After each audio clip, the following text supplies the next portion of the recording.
¿Qué? ¿Y quién se cree que es? ¿De dónde salió para sentarse con los oficiales? Aquella voz, tan estridente como el chirrido de un clavo sobre una pizarra, rasgó el aire del comedor. La cena, que hasta ese momento había sido un murmullo constante y monótono, se silenció de golpe. El tintineo de las cucharas contra las bandejas de metal, las conversaciones en voz baja de los soldados reunidos en grupos, incluso el cucharón del ranchero sirviendo la sopa en la cocina. Todo cesó en un instante. Afuera de las ventanas del comedor de oficiales del cuartel general de la Cuarta Brigada de Montaña, en las alturas de Puno, un viento gélido, un verdadero cuchillo que cortaba la piel, aullaba con temperaturas que descendían por debajo de los 10 grados bajo cero. El vaho había cubierto los cristales con una capa blanca y opaca, y por las rendijas de las puertas se colaba un frío que calaba hasta los huesos. Pero el ambiente glacial que ahora dominaba el interior del comedor no se debía al clima del altiplano. En la esquina más alejada de una de las mesas para 6 personas, se sentaba una mujer vestida con un uniforme de faena viejo y descolorido. Llevaba el cabello recogido en una cola de caballo improvisada, atada con una simple liga, y en sus hombros no había ni una sola insignia de rango. A pesar del insulto que acababa de recibir, no mostró la más mínima reacción. Simplemente, tomó una cucharada de la humeante sopa de quinoa y se la llevó a la boca. «Oye, ¿acaso no me escuchas? ¿Tienes tapadas las orejas?» ¡Pum!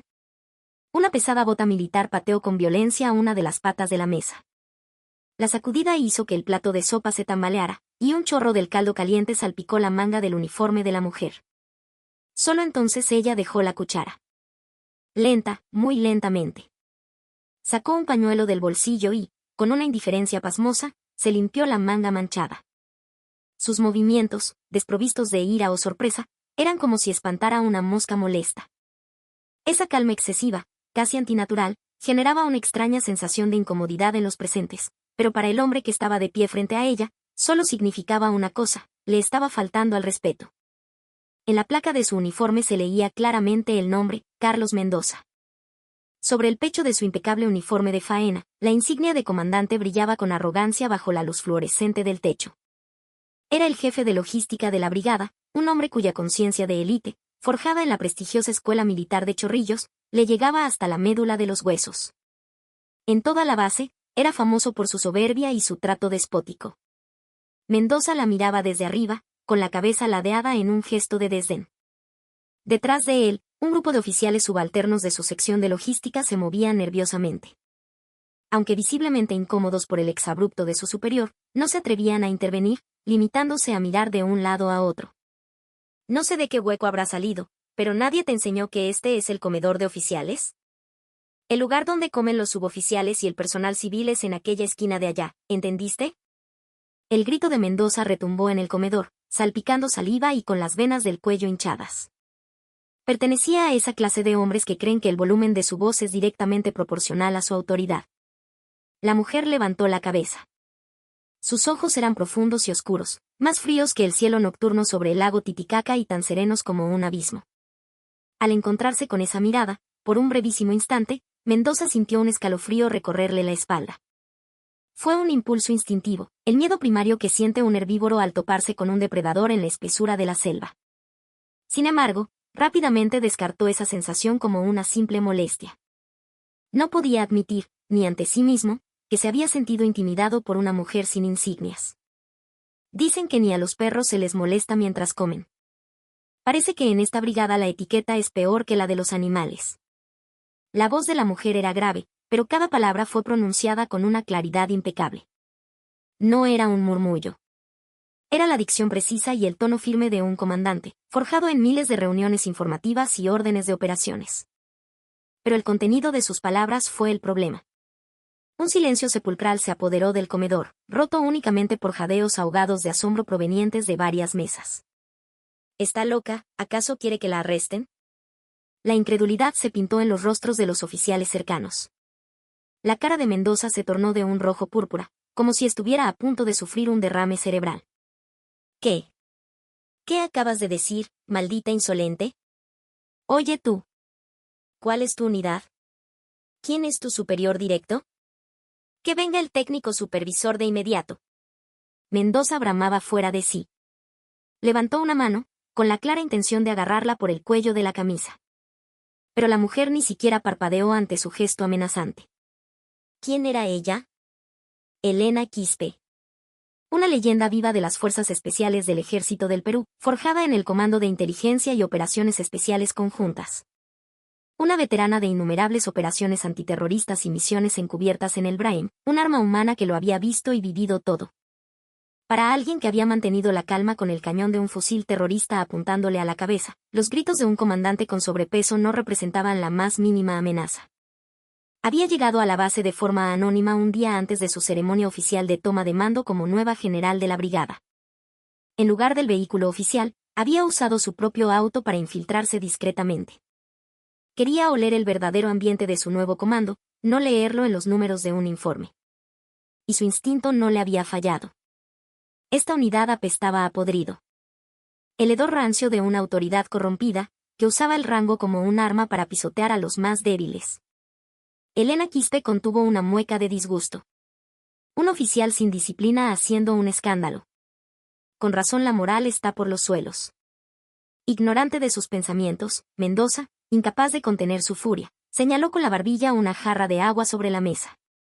El hecho de que hubiera tantos testigos era la única delgada hebra de razón que le impedía recurrir a la violencia física. En su lugar, optó por un método más ruin. Ah, ya veo. Como no entiendes con palabras, debe ser una suboficial recién egresada o alguna civil que entró con vara. Pero si quieres comer del rancho del ejército, tienes que seguir las reglas del ejército. Mendoza esbozó una sonrisa maliciosa. Oye, tía, tengo la garganta seca y la comida no me pasa. Tráeme un poco de agua. Bien helada, con hielo. Risas ahogadas se escucharon en las mesas cercanas. Eran las risas serviles de quienes buscaban congraciarse con el comandante Mendoza. Mi comandante, yo se la traigo. Un teniente a su lado, rápido para quedar bien, intentó adelantarse, pero Mendoza lo detuvo con un gesto. No. Quiero que esta, tía, aprenda cuál es su lugar. Hay que enseñarle qué clase de unidad es esta y ante quién no se puede levantar la cabeza con tanta insolencia. Mendoza se cruzó de brazos, triunfante. Elena Quispe dejó la cuchara sobre la bandeja de metal. Un claro sonido metálico resonó en el silencio. Lentamente, se puso de pie. El ruido de la silla al arrastrarse por el suelo sonó extrañamente pesado. No era una mujer especialmente alta, pero la energía que emanaba al erguirse fue suficiente para abrumar a Mendoza. Parecía que iba a tomar la jarra de agua, pero en lugar de eso, volvió a sentarse. Abrió la jarra y se sirvió agua en su propio vaso. El sonido del líquido llenando el vaso fue lo único que se escuchó en el comedor petrificado. Luego, bebió el agua de un solo trago, con evidente satisfacción. El rostro de Mendoza se desfiguró por la incredulidad. Oye, ¿qué crees que estás haciendo? ¿Me estás ignorando? El que tiene sed, que busque el pozo. ¿Acaso no tienes manos o pies? Sírvetela tú mismo. La respuesta de Elena convirtió el ambiente del comedor en la calma tensa que precede a una batalla campal. Mendoza finalmente perdió los estribos. ¿Pero esta tía está completamente loca?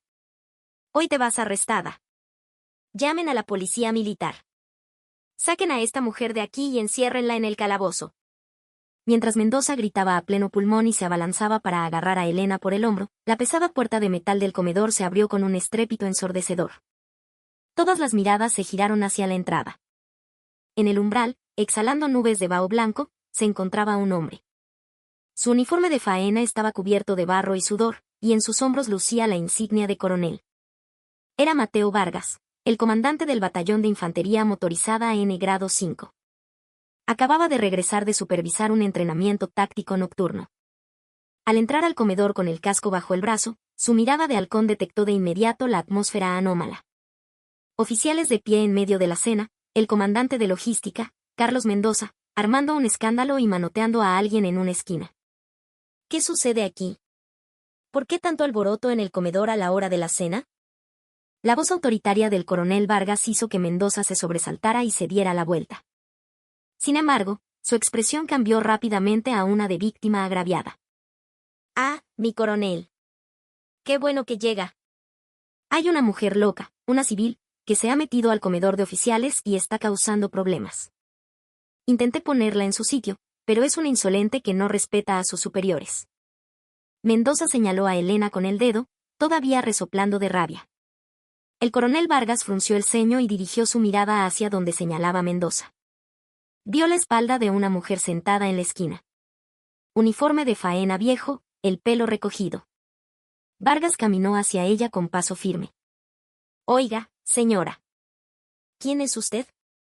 ¿No sabe que esta es un área restringida para civiles? Pero las palabras se le atascaron en la garganta.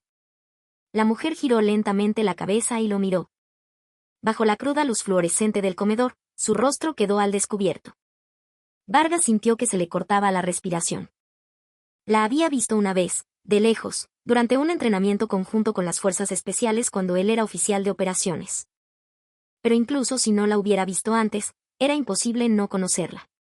Dentro del ejército del Perú, su nombre era una mezcla de leyenda y terror. La dama de hierro, sin sangre ni lágrimas. La comandante con una tasa de éxito operativo del 100%. Y, sobre todo, la cara en la fotografía oficial del comunicado que había llegado hacía unos días, anunciando a la nueva general al mando de la brigada. Las pupilas del coronel Vargas temblaron como si estuviera sufriendo un terremoto.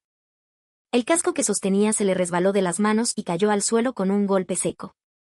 El sonido del casco rodando por el piso de baldosas pareció anormalmente fuerte.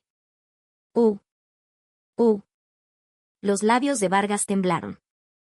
Con el rostro pálido como el papel, su cuerpo reaccionó por puro instinto.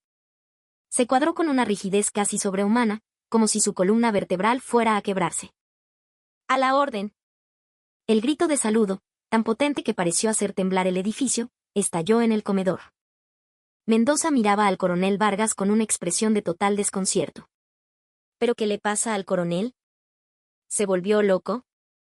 Mi general. No teníamos noticia de su visita.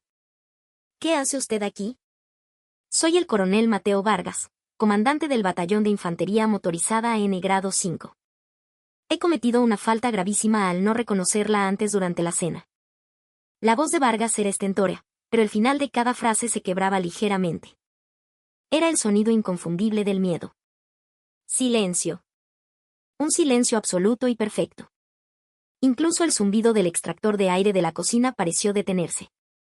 El cerebro de Mendoza luchaba por procesar la información, como un ordenador colgado. ¿General? ¿Quién? ¿Esa tía? ¿Esa mujer de aspecto desaliñado? Elena Quispe se levantó lentamente de su asiento. Asintió levemente con la cabeza hacia el coronel Vargas, que seguía temblando en posición de firmes. Descanse, coronel. Buena voz. Aún queda disciplina en esta brigada. Gracias, mi general. Vargas finalmente bajó la mano y se mantuvo en una postura rígida, con gotas de sudor frío perlando su frente.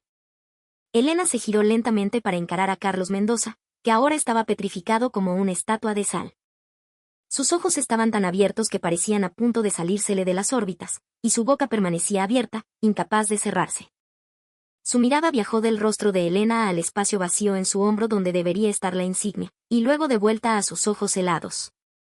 La realidad lo golpeó como una ola gigante. ¿A quién acababa de llamar tía? ¿A quién le había ordenado que le trajera agua? ¿A quién había intentado agarrar por el cuello? Comandante. La voz de Elena lo llamó. Las rodillas de Mendoza cedieron. Tuvo que apoyarse en una silla para no caerse. Mi general. Su voz era apenas un susurro. La lengua se le había pegado al paladar y no podía articular correctamente. Es costumbre en su unidad, comandante, que el jefe de logística le ordene a un desconocido que le sirva agua. Y de una forma tan arrogante, además. Elena dio un paso hacia él. Mendoza, instintivamente, retrocedió. Responda. Una orden corta y seca. Mendoza casi se desploma. Fue un milagro que no se orinara encima. Fue un error. He cometido una falta gravísima, mi general. Yo no sabía. Pensé que era una suboficial. ¿Una suboficial? Una ceja de Elena se arqueó. Su voz ahora tenía el filo de una navaja. Así que si hubiera sido una suboficial, ¿estaría bien tratarla de esa manera? No. No es eso. ¿Eso es lo que les enseñan en Chorrillos? ¿Que un rango inferior implica una dignidad inferior? Nunca se le ha ocurrido pensar, comandante, que esa mentalidad elitista y podrida suya está manchando el honor de mi brigada. Mendoza no pudo decir nada. Solo pudo bajar la cabeza y temblar. Los oficiales de alrededor ni siquiera se atrevían a respirar mientras presenciaban la escena. Ninguno de ellos intentó defender a Mendoza. Al contrario, estaban más preocupados por evitar que el fuego los alcanzara a ellos, desviando la mirada con nerviosismo. Elena chasqueó la lengua con desdén. Se sacudió una vez más la manga mojada y dijo, escuché que mañana es la ceremonia de toma de mando. ¡Qué bienvenida tan memorable! No la olvidaré.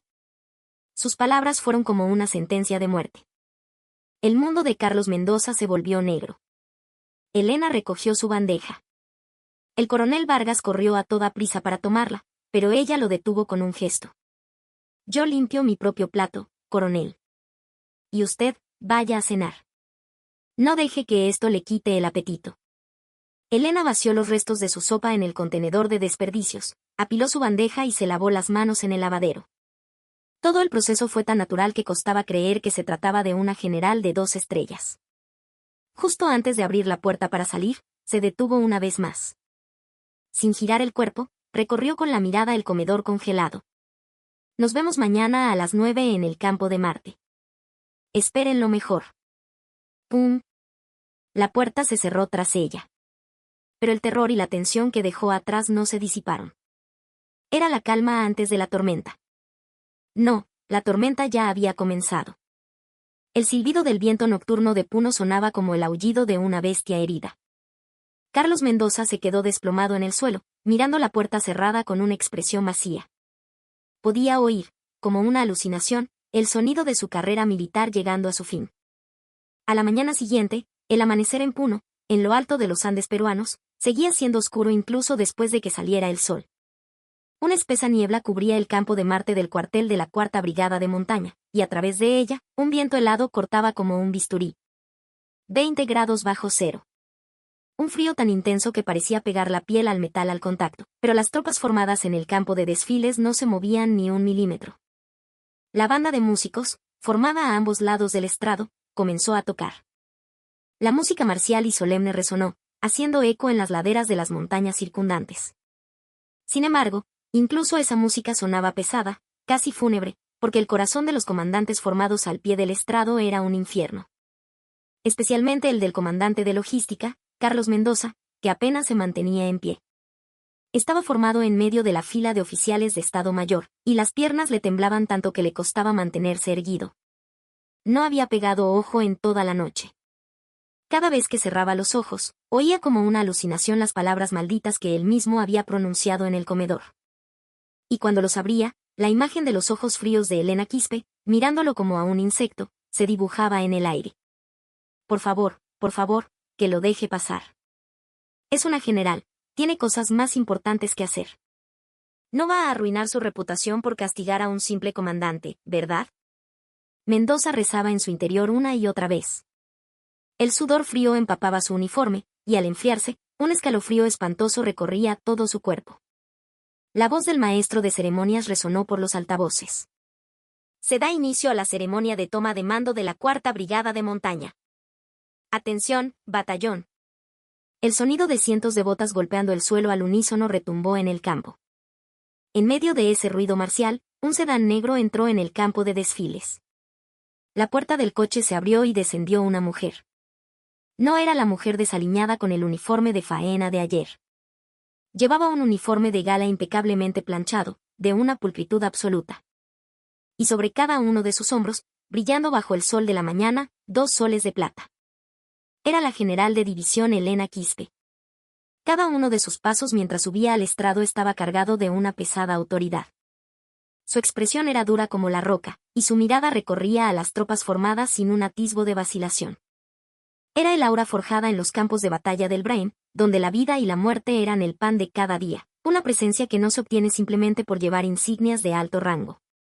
Era el instinto asesino de alguien que ha cruzado la línea de la muerte y ha vuelto. Elena Quispe se detuvo en el centro del estrado. Su mirada, como un rayo láser, se dirigió hacia la formación de oficiales. Mendoza bajó la cabeza instintivamente.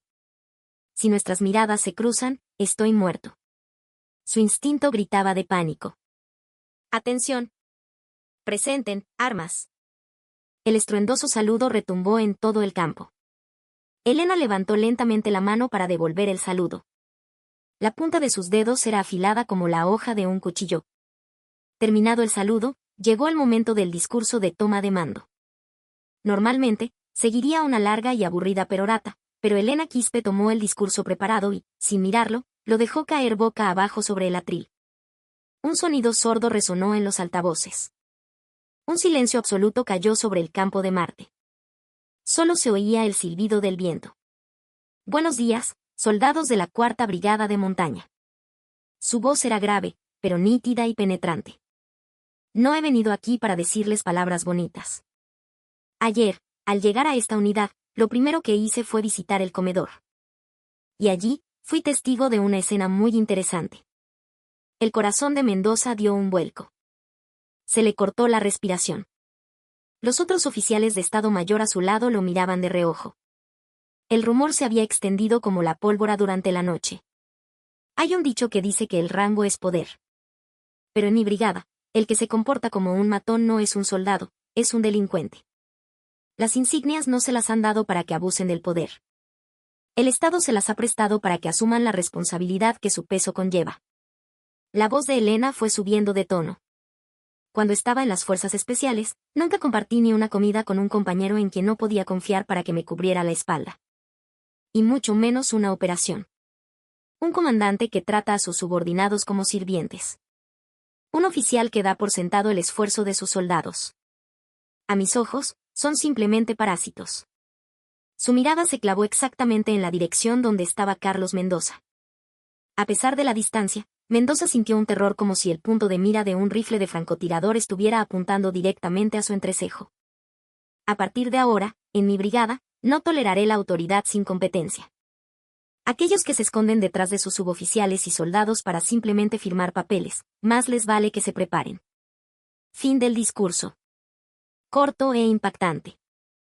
Los ojos de los soldados en la formación brillaban. Era completamente diferente a los anteriores comandantes, obsesionados con las formalidades y las apariencias. Una sensación de alivio y satisfacción se extendió entre la tropa. Sin embargo, el ambiente entre los oficiales era el de un funeral. Especialmente los rostros de los oficiales del Estado Mayor se habían vuelto lívidos. La declaración de guerra de Elena no parecía que fuera a quedarse solo en palabras. Ella era una comandante de acción. Al finalizar la ceremonia, en el pasillo que conducía al despacho del general, el coronel Mateo Vargas seguía a Elena, tragando saliva. Sus pasos eran rápidos y el aura que emanaba de su espalda era feroz. Los soldados que pasaban por el pasillo se pegaban a la pared para saludarla, y Elena les devolvía el saludo mirándolos a los ojos uno por uno. Pero a los oficiales, ni siquiera les dirigía la mirada. La puerta del despacho del general se abrió. Una oficina con sofás de cuero y muebles de lujo. Elena se quitó la gorra, la dejó sobre el escritorio y se acercó a la ventana. Afuera, se veían las tropas que aún no se habían disuelto. Coronel Vargas. A la orden, mi general. ¿Cómo está su batallón? ¿Hay más tipos con la mentalidad podrida de ese comandante de logística? Vargas sintió un sudor frío correr por su espalda. Tenemos muchas deficiencias, mi general, pero estamos haciendo nuestro mejor esfuerzo para instruirlos. ¿El mejor esfuerzo? Espero que ese mejor esfuerzo se demuestre en la reunión de Estado Mayor de hoy. Elena se giró y miró a Vargas. Convoque una reunión de Estado Mayor en la sala de operaciones en 10 minutos. Que asistan todos. Y que cada jefe de sección traiga los informes originales de operaciones, logística e inteligencia del mes pasado. No los archivos digitales, quiero los originales escritos a mano por los responsables, con su firma. Entendido, mi general. Después de que Vargas se fuera, Elena miró el organigrama que estaba sobre su escritorio. En la parte superior estaba su foto, y debajo, las fotos de los oficiales de su Estado Mayor se extendían en una estructura de árbol. Tomó un bolígrafo rojo y dibujó un círculo sobre la foto del comandante de logística, Carlos Mendoza. Veamos qué tan fuerte gritan cuando les estirpe la carne podrida. Una sonrisa gélida se dibujó en sus labios. A las 10 de la mañana, en la gran sala de reuniones del cuartel general, el aire era tan pesado que resultaba sofocante. La calefacción estaba encendida, pero la sala se sentía más fría que la tundra siberiana. La única persona que parecía relajada era Elena Quispe, sentada en la cabecera de la mesa. Frente a ella se apilaban montañas de gruesos archivadores traídos por cada sección. El jefe de Estado Mayor, el jefe de operaciones, el jefe de inteligencia, el jefe de personal, y por supuesto, el comandante de logística, Carlos Mendoza. Todos los oficiales de alto rango estaban sentados con la cabeza gacha, como si fueran reos esperando su sentencia. El único sonido que llenaba la sala era el de Elena pasando las páginas de los documentos. Cada vez que lo hacía, los hombros de los oficiales se encogían. Interesante. Elena rompió el silencio. Dejó caer sobre la mesa el documento que estaba leyendo. Era el plan de entrenamiento táctico de invierno presentado por el jefe de operaciones. Jefe de operaciones. Presente. Comandante Javier Ríos. El jefe de operaciones se levantó de un salto. ¿Escribió usted mismo este plan? Sí, mi general. Yo lo revisé y lo redacté. Los ojos de Elena se entrecerraron. Bien. Entonces explíqueme la ruta de despliegue de la unidad de respuesta rápida en la página 32. ¿Por qué eligió la carretera secundaria 7 en lugar de la Nacional 5? La carretera 7 lleva bloqueada por un derrumbe desde la semana pasada. Los ojos del jefe de operaciones vacilaron. Se quedó mudo. La verdad era que el plan había sido redactado por el técnico supervisor de su sección. Él solo había cambiado la portada del archivo que le enviaron e impreso, sin leer los detalles. Parece que no se actualizó la información meteorológica, mi general. Lo corregiremos. Siéntese. La voz de Elena estaba cargada de desprecio. El jefe de operaciones se sentó, con el rostro enrojecido por la vergüenza. Pero esto era solo el comienzo. La mirada de Elena se dirigió ahora hacia Carlos Mendoza. Mendoza sintió que se le paraba el corazón. Comandante de logística. Presente. Comandante Carlos Mendoza. Mendoza se levantó de un salto, como impulsado por un resorte. La voz le salió con un gallo. Este es el registro de recepción y distribución de uniformes y combustible que usted presentó. Elena levantó un archivador y lo sacudió. Página 78, tercera línea. Inventario de combustible. Lo recitó de memoria, sin mirar el papel. Los números son idénticos a los del año pasado, sin cambiar ni una coma. Coinciden perfectamente hasta el segundo decimal. ¿Es eso estadísticamente posible? Mendoza se mordió el labio. Sintió el sabor metálico de la sangre en la boca. Recordó haberle dicho a su técnico de abastecimiento: oye, usa los datos del año pasado como referencia y prepáralo rápido. Mis disculpas, mi general. El personal a mi cargo debe haber sobrescrito el archivo del año pasado por error. ¡Pum! Elena golpeó la mesa con el puño. La pesada mesa de madera maciza crujió como si fuera a partirse. El agua de los vasos se derramó. Todos los oficiales se estremecieron de miedo. El personal. El personal. El personal. Elena se levantó de su asiento.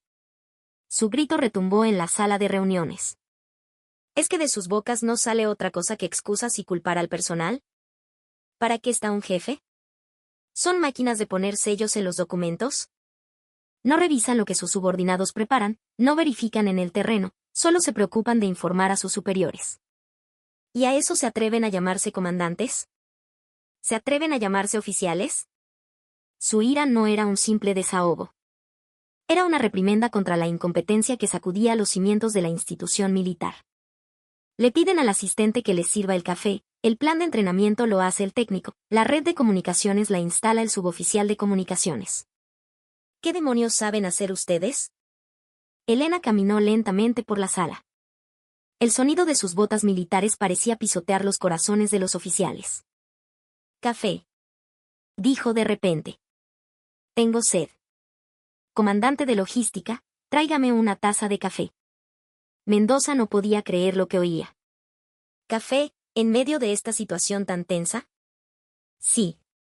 Sí, mi general. Le diré al asistente que lo traiga. No.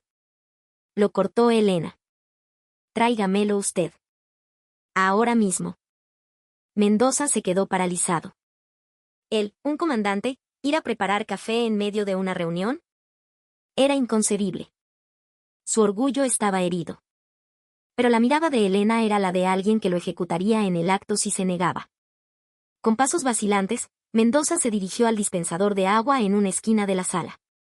Sus manos temblaban tanto que apenas pudo abrir el sobre de café instantáneo. Se quemó con el agua caliente, pero no se atrevió a gritar. Revolvió el café y lo dejó frente a Elena. Ella tomó un sorbo y luego, sin más, lo arrojó al suelo. Un líquido negro se extendió por la alfombra. No tiene buen sabor. Le falta dedicación. El rostro de Mendoza se contrajo. La humillación era tal que sentía ganas de llorar. Pero Elena lo ignoró como si fuera invisible y volvió a su asiento. Escuchen bien. Declaró fríamente. A partir de este momento, declaro un ejercicio de emergencia en toda la brigada. Nombre del ejercicio: evaluación de supervivencia del comandante.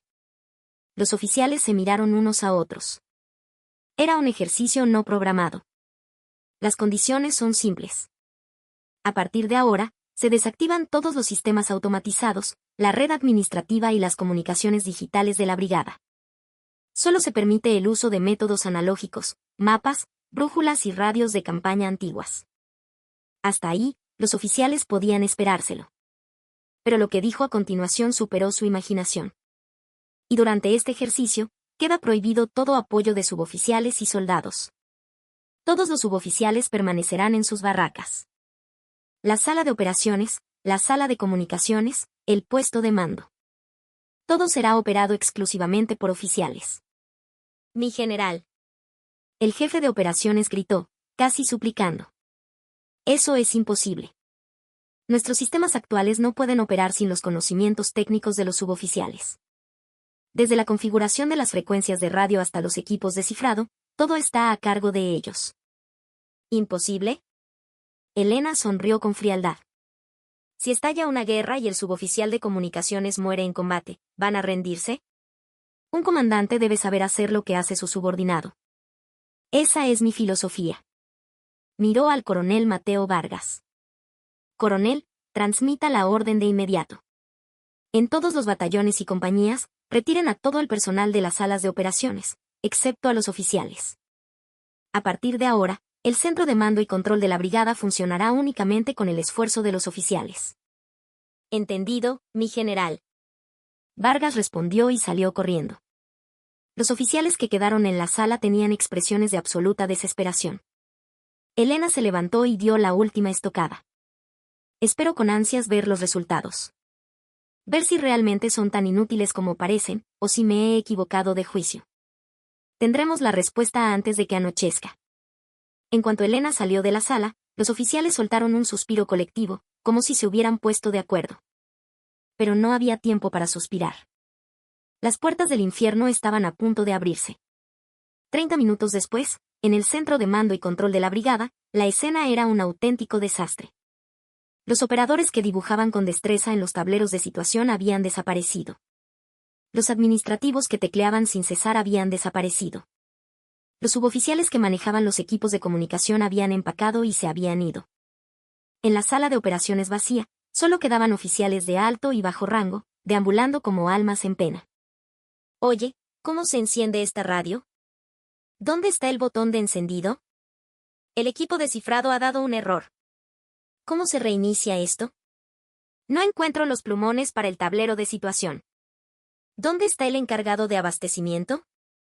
Ah, claro, no hay. Maldita sea. Los oficiales, acostumbrados a dar órdenes con los brazos cruzados, estaban sumidos en el pánico.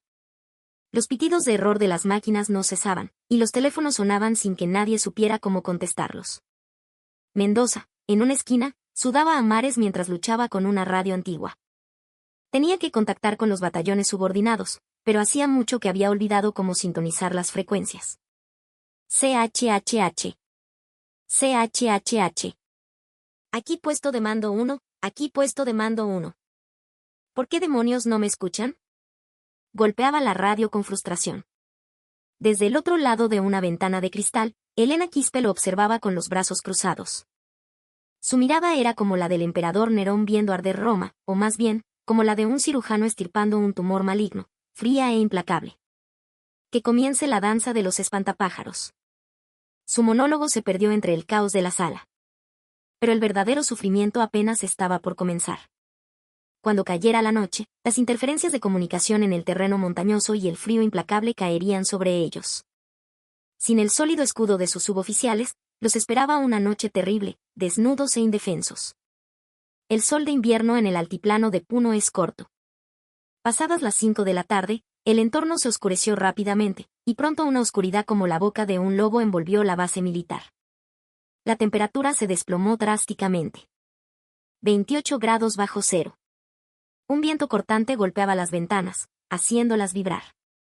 El calor también había desaparecido del centro de mando y control de la brigada. Normalmente, los suboficiales de mantenimiento ya habrían encendido la caldera de queroseno y llenado de combustible los grandes calefactores, creando un ambiente cálido. Pero ahora, el lugar era como un congelador. ¡Qué frío!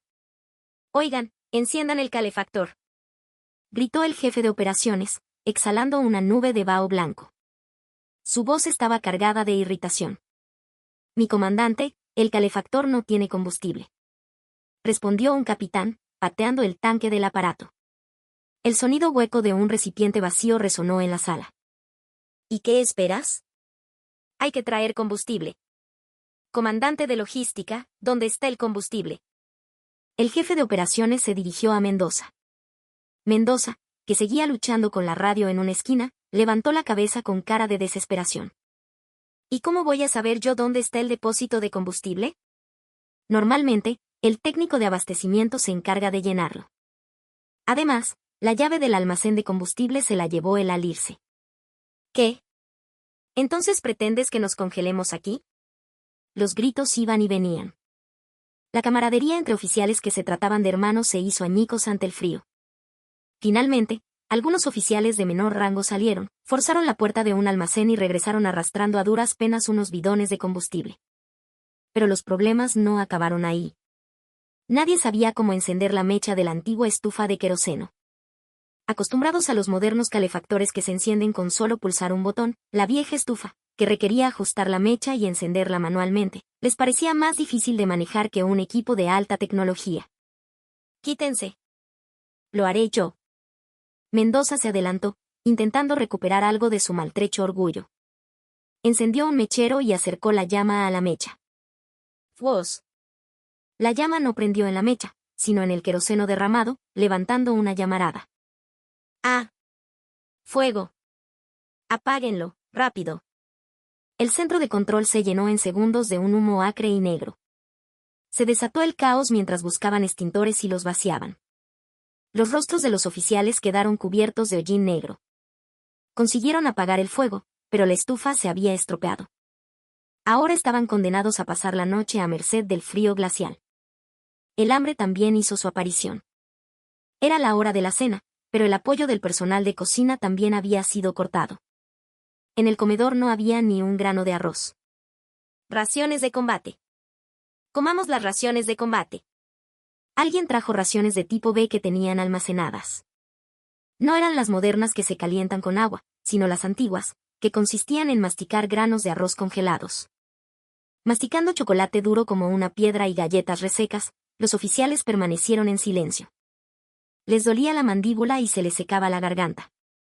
Mendoza tragó saliva mientras masticaba un trozo de jamonada congelada, conteniendo las lágrimas. Ayer mismo, estaba en el cálido comedor de oficiales, quejándose de la comida que le servían los soldados. No podía creer la miserable situación en la que se encontraba ahora. En ese momento, la radio cobró vida con un ruido ensordecedor. CHHH. Aquí Cóndor 1, responda puesto de mando. ¿Me copia? Cambio. Era la radio de uno de los batallones. El oficial de comunicaciones, nervioso, agarró el micrófono. Aquí puesto de mando, lo escucho fuerte y claro. ¿Cuál es su mensaje? Santo y seña, cambio. El rostro del oficial de comunicaciones se puso blanco. El santo y seña.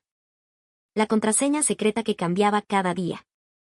Normalmente, El administrativo de turno la habría escrito en un lugar visible del tablero de situación. Pero ahora, el tablero estaba completamente en blanco. Oigan, ¿cuál es el santo y seña de hoy? ¿Quién tiene la directiva de operaciones de comunicaciones? Se miraron unos a otros. Sin el oficial de seguridad que gestionaba los documentos clasificados, nadie conocía la combinación de la caja fuerte ni había recogido la tabla de contraseñas. CHHH. Puesto de mando, si no conoce el santo y seña, lo consideraremos enemigo. Corto comunicación. Espere un momento. Malditos imbéciles, soy el jefe de operaciones. ¿No reconocen mi voz? Gritó el oficial, pero la comunicación se cortó. Comunicación interrumpida. En la guerra moderna, perder la comunicación es como quedarse ciego y sordo. Una sensación de pánico se apoderó de la sala. Justo en ese momento, la puerta se abrió. Con una ráfaga de aire helado, entró Elena Quispe. A diferencia de los oficiales, que vestían gruesas casacas, ella solo llevaba una delgada chaqueta de campaña. Y sin embargo, no mostraba ningún signo de tener frío. Recorrió lentamente con la mirada los rostros manchados de hollín de los oficiales, los restos de raciones de combate esparcidos por el suelo y la radio enmudecida. Esto parece un campamento de refugiados. Con esa única frase, los oficiales desearon que la tierra se los tragara. Elena caminó hacia el tablero de situación. Un mapa en blanco. Sobre él, unas líneas de operación trazadas al azar. Chasqueó la lengua y tomó un puntero. Comandante de logística. Mendoza, que estaba acurrucado en una esquina, se levantó de un respingo. Le dio un calambre en la pierna y se tambaleó. Presente. Comandante Carlos Mendoza. ¿Cuál es la ubicación actual de los vehículos de munición de reserva de la brigada? Señale las coordenadas en el mapa. Mendoza, sudando frío, se acercó al mapa. Acostumbrado a ver iconos en una pantalla de ordenador, el mapa de papel le mareaba. Las curvas de nivel parecían gusanos y los números de las coordenadas, un idioma extraterrestre. Actualmente. Se están desplazando por la ruta de abastecimiento principal y se encuentran. Aproximadamente. Aquí. Señaló un punto en el mapa con el puntero. Una carretera cerca de la localidad de Juli, en Puno.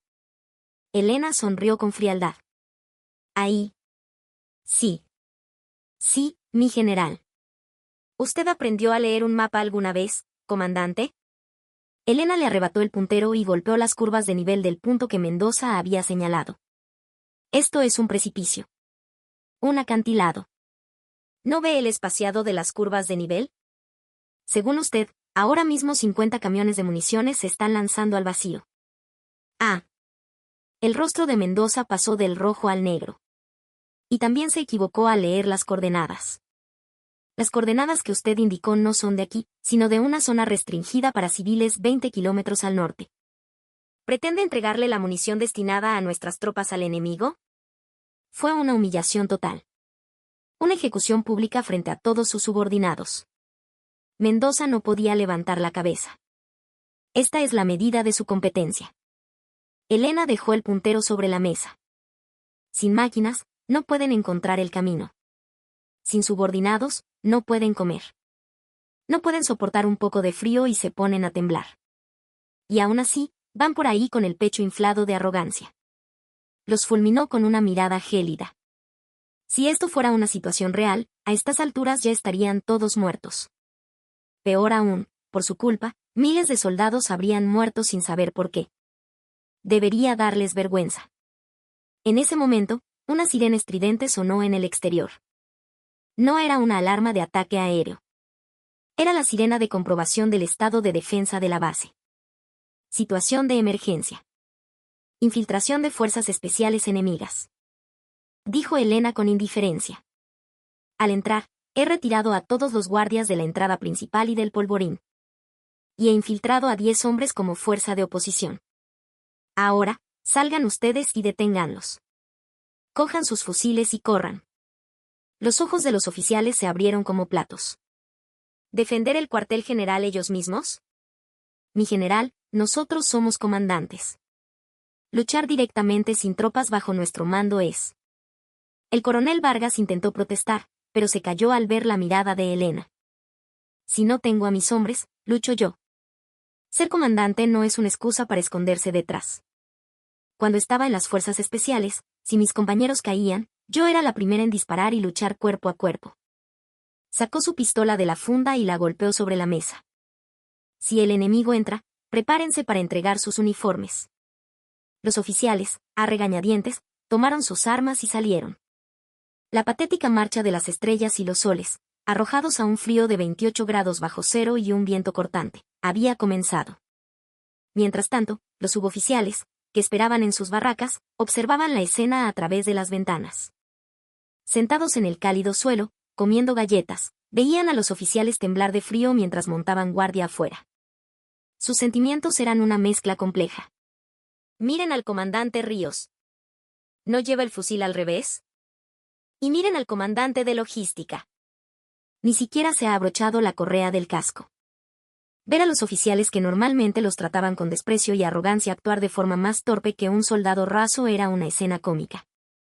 Me da un poco de satisfacción, pero por otro lado, me da un poco de lástima. Realmente no pueden hacer nada sin nosotros. Murmuró el técnico supervisor, sonriendo con amargura. En sus palabras se mezclaba la reafirmación de su propio valor y una cierta compasión por sus incompetentes comandantes. A las 4 de la madrugada, la hora en que el ser humano es más vulnerable, los oficiales desplegados por el cuartel general habían llegado a su límite. Hacía tiempo que habían perdido la sensibilidad en manos y pies, y los mocos se les congelaban, formando carámbanos. Mendoza estaba acurrucado frente al polvorín. El fusil era tan pesado que lo había dejado en el suelo, y el sueño le pesaba en los párpados como si fueran de plomo. ¿Por qué? ¿Por qué yo, un egresado de Chorrillos, tengo que estar aquí haciendo esto? La autocompasión lo invadió. Para él, que solo había conocido la vía de élite, este sufrimiento físico y esta humillación eran algo que experimentaba por primera vez en su vida. En ese momento, oyó el sonido de pasos en la oscuridad. ¿Quién vive? Mendoza, torpemente, agarró el fusil y gritó. Pero sus manos estaban tan congeladas que ni siquiera podía meter el dedo en el guardamonte. Ya estás muerto, comandante. De la oscuridad apareció Elena Quispe. En su mano llevaba un plumón rojo. Se acercó al inmóvil Mendoza y le dibujó una gran X en la frente. ¿Estabas durmiendo mientras el enemigo se acercaba hasta aquí? Si esto fuera real, tu cabeza ya habría volado. Mendoza no pudo responder. No tenía fuerzas ni para poner excusas. Elena sacó su radio y transmitió un mensaje a toda la unidad. Fin del ejercicio. Situación controlada. Todo el personal, reúnase en el campo de Marte. La noche infernal había terminado. Los oficiales, como un ejército derrotado, se arrastraron hasta el campo de desfiles. No había ni uno solo en buen estado. Mosqueando, cojeando, usando el fusil como bastón. Eran un espectáculo lamentable. Comenzaba a amanecer. La tenue luz del alba revelaba su miserable aspecto. En contraste, Elena Quispe, de pie en el estrado, mantenía la misma compostura impecable de ayer. Detrás de ella, formados, estaban los suboficiales que habían esperado en sus barracas. Uniformes limpios, posturas marciales. Un contraste abrumador con los oficiales que habían temblado de frío toda la noche. Elena tomó el micrófono. Anoche, el mando de la 4ª Brigada fue aniquilado. Su voz resonó en el campo. El cuartel general fue tomado por un equipo de operaciones especiales enemigo, el polvorín fue volado y los comandantes fueron todos abatidos o capturados. Este es su informe de calificaciones. Los oficiales bajaron la cabeza. Era un hecho irrefutable. Coronel Mateo Vargas. Presente. Coronel Mateo Vargas. Esos suboficiales a los que ustedes desprecian son los que cada día, en silencio, hacen el trabajo con el que ustedes sufrieron toda la noche. Instalan las comunicaciones, cocinan, encienden la calefacción, calculan las coordenadas. Sin ellos, ustedes no son más que espantapájaros con uniforme. ¿Lo admite? Lo admito, mi general. La voz de Vargas era apenas un susurro. No lo oigo. ¿Lo admite? Lo admito. Lo hemos sentido en carne propia, mi general. Gritó Vargas a pleno pulmón. Lágrimas de humillación y arrepentimiento asomaron a sus ojos. Comandante Carlos Mendoza. Elena lo señaló. Mendoza, con la X roja pintada en la frente, avanzó tambaleándose. ¿Tiene algo que decir? Mendoza abrió y cerró la boca. Orgullo, injusticia, ira. Miles de emociones se cruzaron en su mente, pero al final, solo una palabra salió de sus labios. Nada, mi general. Fui un arrogante. Fue su primera declaración de rendición sincera. Bien. Elena asintió. Entonces, pida disculpas. ¿Mi general? Pida disculpas a los suboficiales que están ahí formados. A sus compañeros de armas, a los que han tratado como sirvientes, a los que han despreciado y humillado. Pida disculpas e inclínese respetuosamente ante ellos. Son las personas que protegen sus vidas. Un silencio cayó sobre el campo de desfiles. ¿Un oficial pidiendo disculpas en grupo a los suboficiales? Era algo inaudito en la historia del ejército. Pero la mirada de Elena no permitía negociación. El coronel Mateo Vargas fue el primero en moverse. Se acercó al técnico supervisor. E inclinó profundamente la cintura. Lo siento. Y gracias. Habíamos olvidado que esta unidad funciona gracias a ustedes. El técnico supervisor, desconcertado, no sabía qué hacer. No, mi coronel. Levante la cabeza, por favor. Al ver al coronel inclinarse, los otros oficiales de Estado Mayor y de menor rango comenzaron a inclinarse uno a uno ante los suboficiales. Por último, quedó Mendoza. Con piernas temblorosas, se acercó al técnico de abastecimiento. Era el mismo hombre al que siempre llamaba Oye, Soto y al que mandaba a por café. Mendoza cerró los ojos con fuerza. Lo siento. Me equivoqué. Su voz fue casi inaudible, pero fue una disculpa clara. El técnico de abastecimiento lo miró en silencio y luego, le hizo un saludo militar formal. Fue la magnanimidad del vencedor. Con esto, se da por finalizado el ejercicio. La voz de Elena puso fin a la escena. Sin embargo, el comandante de logística, Carlos Mendoza, queda excluido. Mendoza, sobresaltado, levantó la cabeza. A partir de hoy, queda relevado de su cargo como comandante de logística del cuartel general.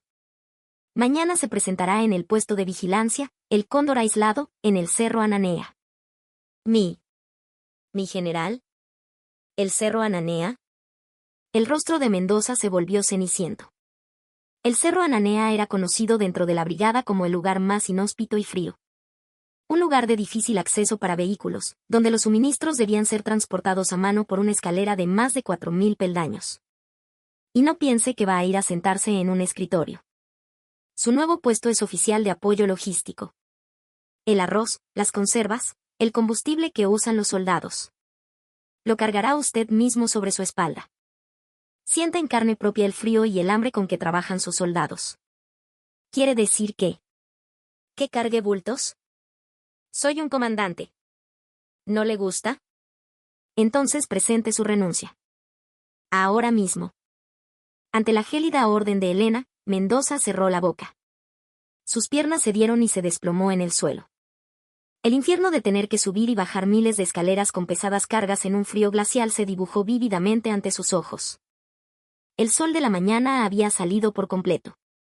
El campo de desfiles nevado de Puno brillaba bajo los rayos rojizos del sol. La noche fría y larga había pasado, y un amanecer completamente nuevo llegaba a la 4ª Brigada de Montaña. La arrogancia en los hombros de los oficiales se había desvanecido, y en los rostros de los suboficiales se reflejaba un nuevo orgullo. Elena Quispe observó la escena en silencio y luego se dio la vuelta para dirigirse al edificio del cuartel general. A sus espaldas, resonaba un grito de «a la orden», con un verdadero significado de unidad. La onda expansiva de la purga de oficiales que arrasó el cuartel general fue potente. Por orden de la general Elena Quispe, el ambiente en el comando cambió por completo. La imagen de oficiales ordenando café a sus asistentes desapareció, y los jefes de sección sudaban la gota gorda pidiendo la colaboración de los suboficiales, tratándolos con respeto. Pero Elena aún no estaba satisfecha. Si el cuartel general era la cabeza, los puestos de avanzada en primera línea eran las manos y los pies. Ahora que la cabeza estaba despejada, era hora de comprobar si las manos y los pies sufrían de congelación. Preparen el vehículo. Vamos al puesto del Cerro Ananea. Su ayudante la siguió a toda prisa.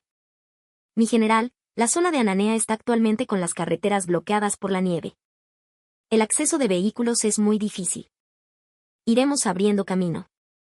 Necesito verlo con mis propios ojos. El vehículo de mando negro salió del cuartel, abriéndose paso a través de la ventisca. El camino de montaña en el altiplano de Puno era traicionero.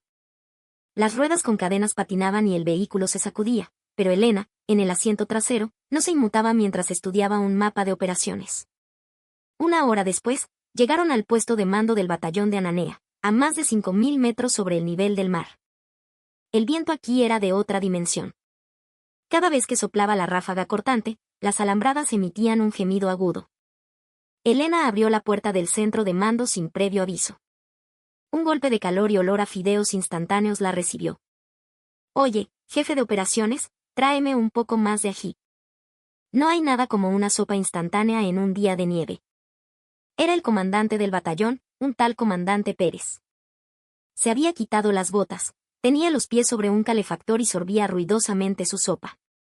El personal de servicio lo miraba de reojo, pero al comandante no le importaba en lo más mínimo. Elena se paró detrás de él. Cuando la sombra lo cubrió, Pérez giró la cabeza. Con restos de fideos en la boca, dejó caer los palillos. Ah. Pérez intentó levantarse torpemente y volcó el tazón de sopa. El caldo caliente se derramó sobre sus pantalones, pero la mirada gélida de la general que tenía delante le daba más miedo. Mi general. A la orden. No teníamos noticia de su visita. Si me hubiera anunciado, en lugar de este olor a sopa, me habría recibido con ambientador, ¿verdad? Elena tocó con la punta de su bota el charco de sopa en el suelo. Los soldados están afuera, en una operación de despeje de nieve a 30 grados bajo cero, y su comandante está aquí, calentito, con su fiesta de sopa instantánea. ¡Qué vida tan cómoda! No, mi general. Solo estaba reponiendo fuerzas un momento. Comandante Pérez. La voz de Elena se volvió grave. ¿Hizo usted la ronda de inspección de los puestos vulnerables esta madrugada? Sí, por supuesto, mi general. Verifiqué personalmente todos los sectores. Pérez mintió descaradamente. En realidad, le había ordenado a su asistente que firmara por él en el registro de rondas y se había quedado durmiendo. Elena, sin decir nada, señaló una pantalla de CCTV en la pared. Ahí, las escaleras del puesto de vigilancia número 3. La nieve llega hasta las rodillas. Si usted hubiera hecho la ronda de madrugada, debería haber huellas, ¿no es así? Pero mire la pantalla. No hay ni huellas de pisadas, ni siquiera de un animal. ¿Acaso usa la teletransportación? El rostro de Pérez se volvió lívido. Comandante Carlos Mendoza. Elena llamó a Mendoza, que estaba detrás de ella. Mendoza, tenso, dio un paso al frente. Presente. Comandante Carlos Mendoza. Usted está a la espera de una sanción, ¿verdad? Afirmativo, mi general. Tendrá que compartir su destino con el comandante Pérez. El comandante Pérez queda relevado de su cargo a partir de hoy y será sometido a un consejo disciplinario. A Pérez le flaquearon las piernas y se desplomó. ¿Y usted, comandante Mendoza? Elena lo miró. Pensé en enviarlo a las fuerzas especiales, pero me di cuenta de que sería un insulto para ellos. Usted se queda aquí. Sí, mi general. ¿Qué quiere decir? A partir de hoy, servirá como oficial de apoyo logístico en el puesto de Ananea. No el comandante de logística que mueve papeles en una oficina, sino el oficial de apoyo que transporta suministros en el terreno. Los ojos de Mendoza se agrandaron. ¿Oficial de apoyo logístico? Sonaba bien, pero en realidad era un trabajo de peón, ayudar al encargado de abastecimiento, organizar el almacén y transportar materiales.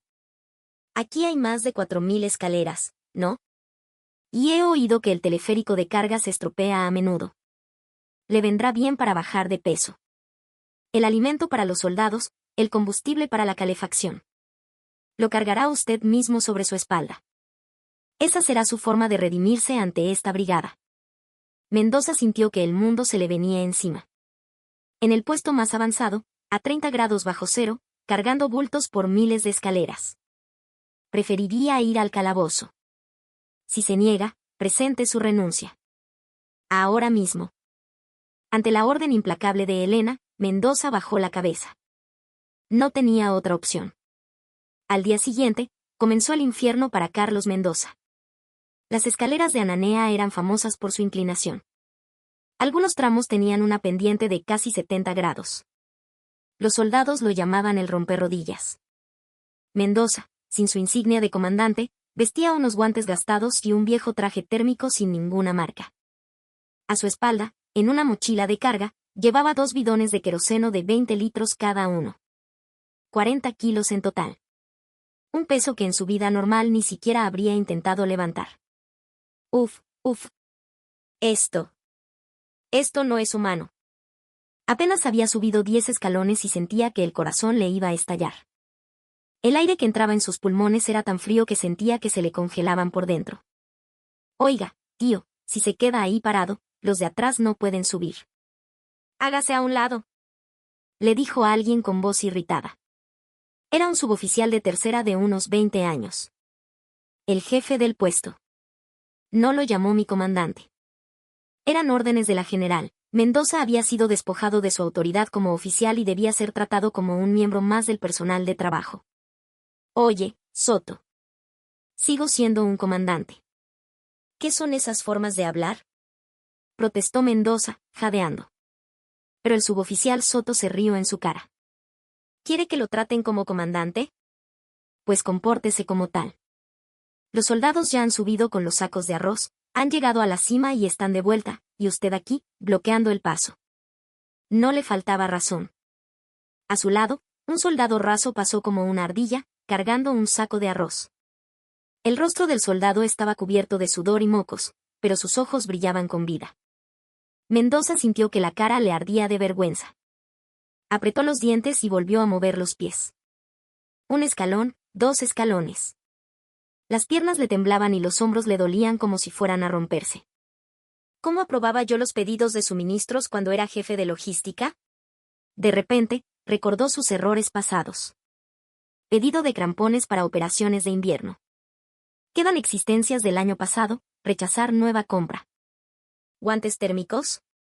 No hay presupuesto, que esperen. Los mismos crampones baratos cuya compra había rechazado por ahorrar presupuesto eran los que ahora llevaba en sus botas.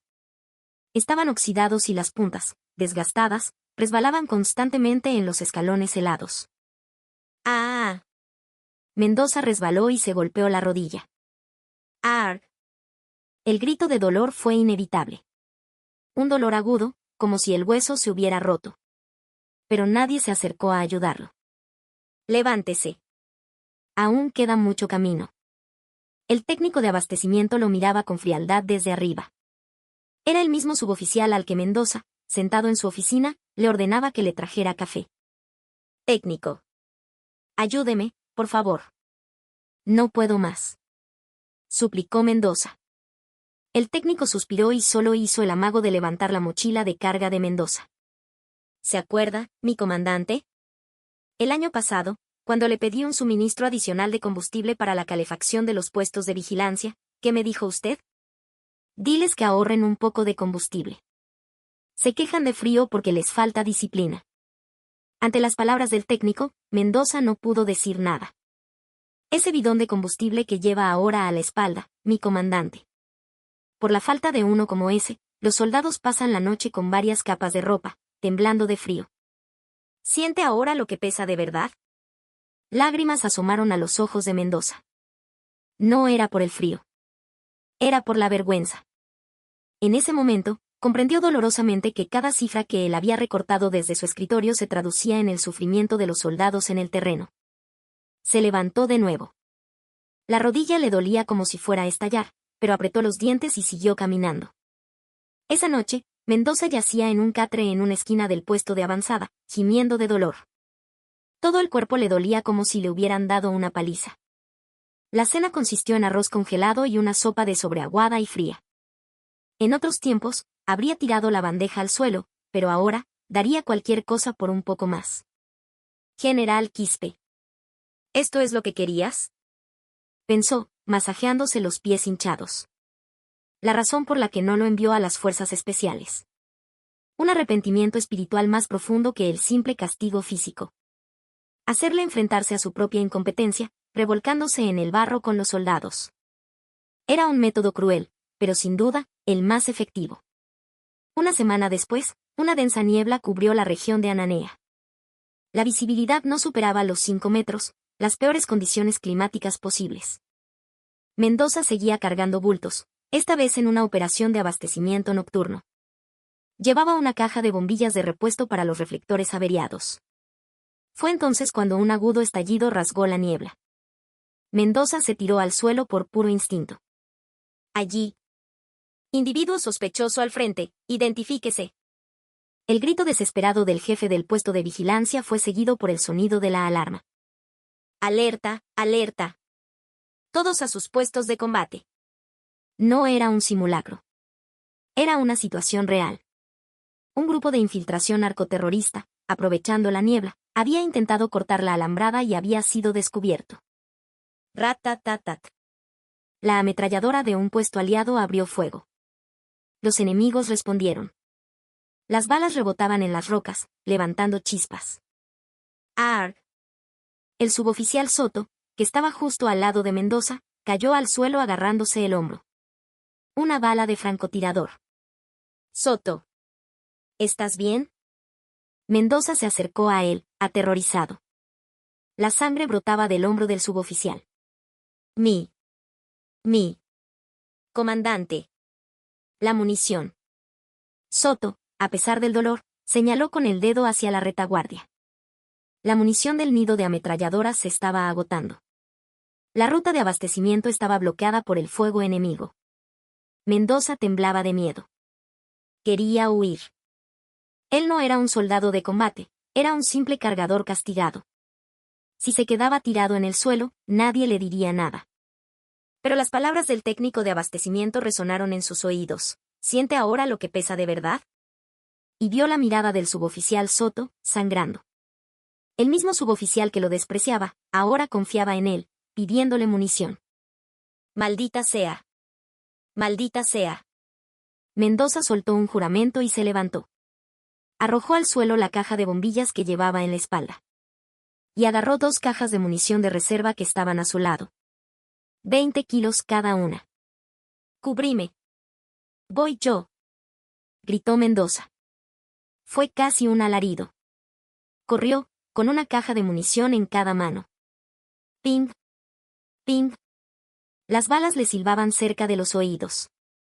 Estuvo a punto de caerse, pero la idea de que si se detenía moriría lo impulsó a correr como un loco. ¿Qué hace ese? ¿No es el comandante Mendoza? Fuego de cobertura. Disparen. El fuego de apoyo de las posiciones aliadas llovió sobre el enemigo. Mendoza, sintiendo que le faltaba el aire, se lanzó hacia el nido de ametralladoras. Se estrelló contra el barro y entregó las cajas de munición. Uf. Uf. Aquí. Munición. El artillero lo miró con asombro. Un hombre gordo, cubierto de sudor y barro. Pero en ese momento, era el compañero de armas más valioso del mundo. Gracias. Clac. Rat-tat-tat-tat. La ametralladora volvió a rugir. Ante la abrumadora potencia de fuego, los enemigos rompieron filas y comenzaron a huir. En ese momento, una voz tranquila se escuchó por la radio. Preparar lanzamiento de granadas en dirección 11 en punto. Apoyo con bengalas. Era Elena Quispe. De alguna manera, ya había llegado al puesto de mando del batallón y estaba dirigiendo la situación. ¡Pum! Una bengala estalló en el cielo, iluminando la noche como si fuera de día. La posición de los enemigos en fuga quedó completamente expuesta. ¡Abran fuego! Fuego concentrado. La situación terminó con eso. Infiltrados enemigos abatidos. 0 bajas en el bando propio. Una vez que la situación se normalizó, Elena subió al lugar de los hechos. Llevaba puesto el casco y el chaleco de combate, la imagen perfecta de un comandante. Los soldados la recibieron con vítores. Elena examinó al suboficial Soto, herido, y luego se acercó a Mendoza, que estaba acurrucado en una esquina. Mendoza, cubierto de barro, respiraba con dificultad. Tenía las manos despellejadas y sangrando, y el uniforme destrozado. Elena lo miró desde arriba. No huiste.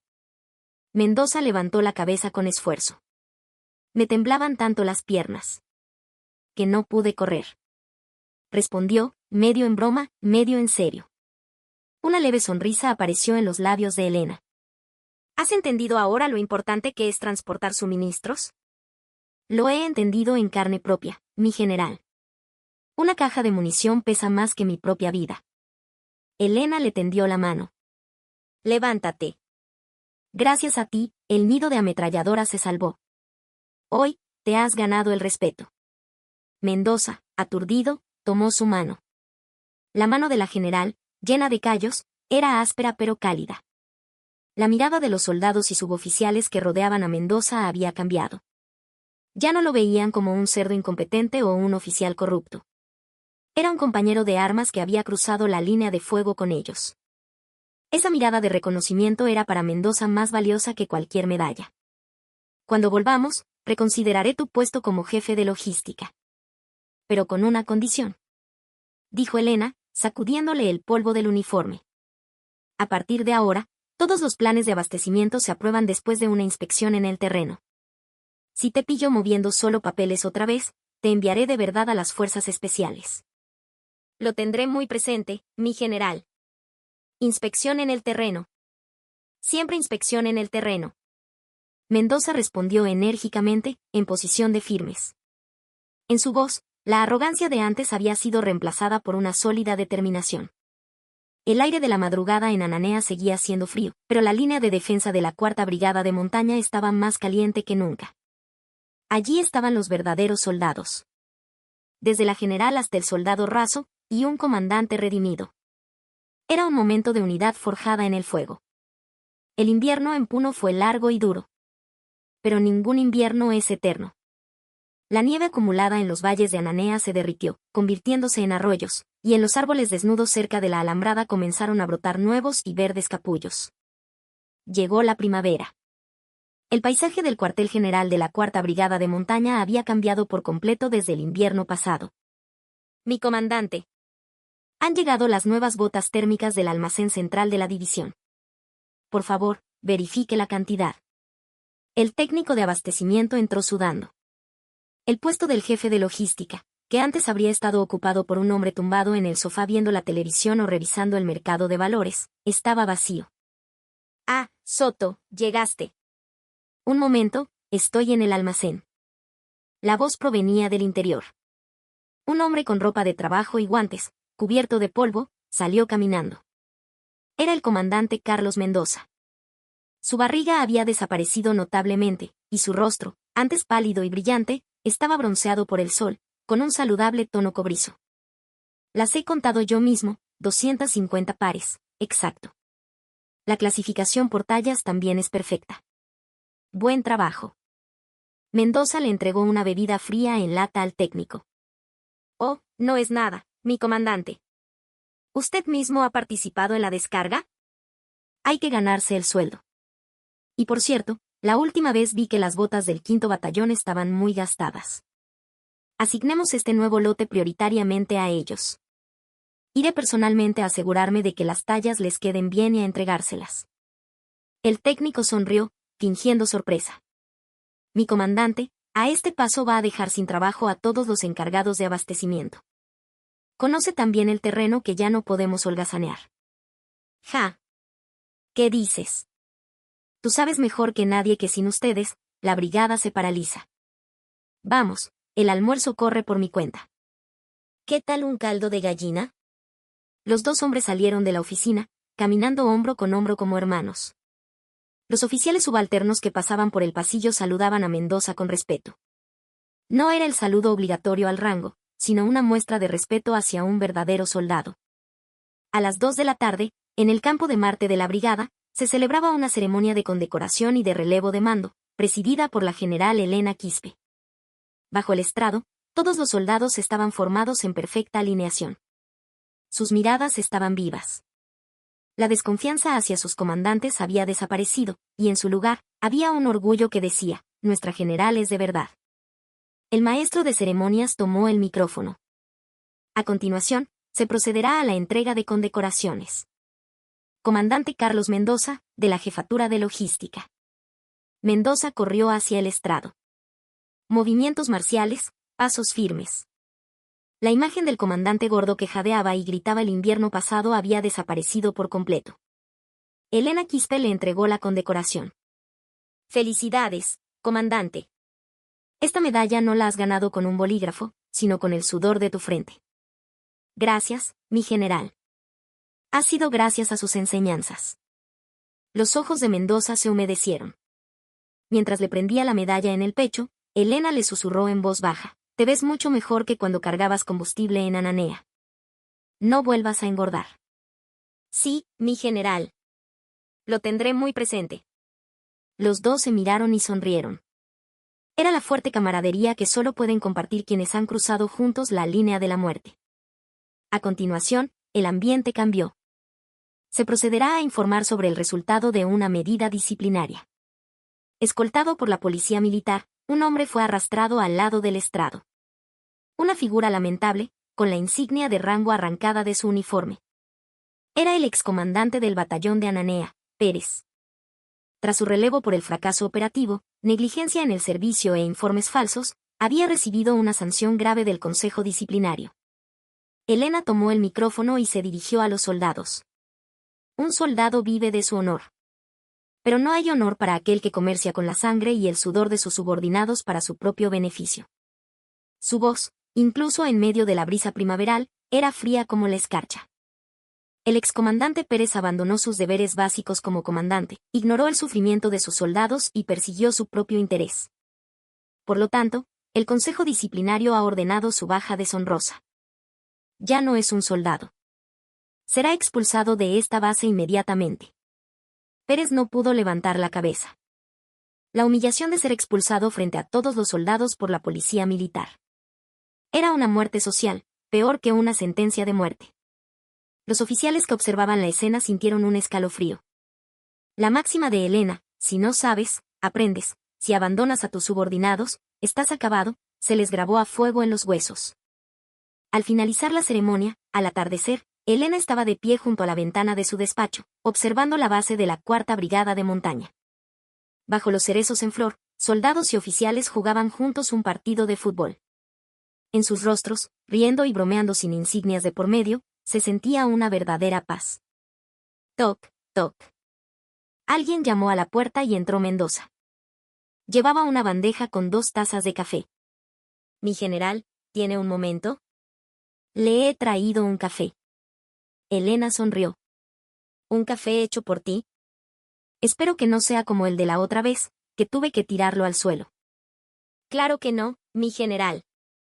Esta vez tiene la proporción perfecta. He recibido clases particulares del técnico de abastecimiento». Mendoza sonrió con picardía y dejó las tazas sobre el escritorio. Elena se sentó en el sofá y tomó un sorbo. Estaba dulce y caliente. «Está bueno». «Me alegro, mi general». Mendoza, de pie en posición de firmes, dudó un momento y luego habló. «Mi general, tengo algo que decirle». «Habla». «Al principio, la odié». «¿Por qué se ensañaba conmigo? ¿Qué había hecho yo tan mal?» «Me sentía injustamente tratado. Pensé que se daba aires por ser de las fuerzas especiales». Elena escuchaba en silencio. Pero en Ananea, en ese frío, cuando vi a los soldados con las manos agrietadas por no tener ni un calentador de manos, tiritando por falta de combustible. Y cuando vi a un subordinado, en medio de una lluvia de balas, tenderme la mano pidiendo munición, confiando en un tipo como yo. Entonces lo entendí. Los ojos de Mendoza brillaron con sinceridad. Entendí que este uniforme que llevo, estas insignias en mis hombros, no son para presumir. Aunque tarde, gracias por hacerme una persona de bien. Nunca lo olvidaré. Mendoza se inclinó profundamente en un saludo. Era más que el respeto a un superior, era la gratitud hacia un maestro de vida. Elena se levantó y se acercó a la ventana. «Yo también te estoy agradecida, comandante». Ante sus palabras, Mendoza levantó la cabeza. «La verdad es que yo también tenía miedo».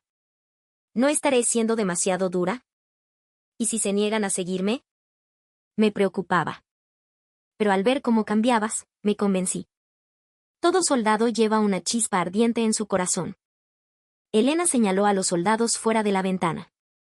Míralos. ¿No es hermoso?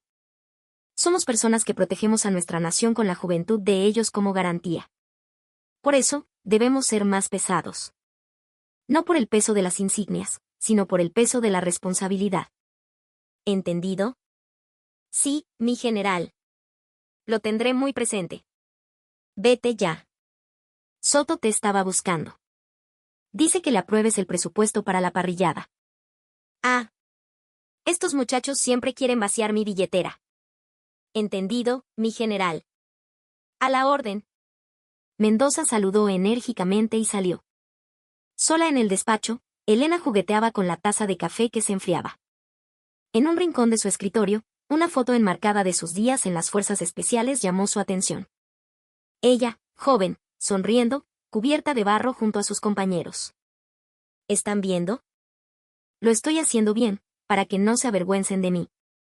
Les habló en silencio a sus compañeros de la foto. Afuera, la oscuridad comenzaba a caer.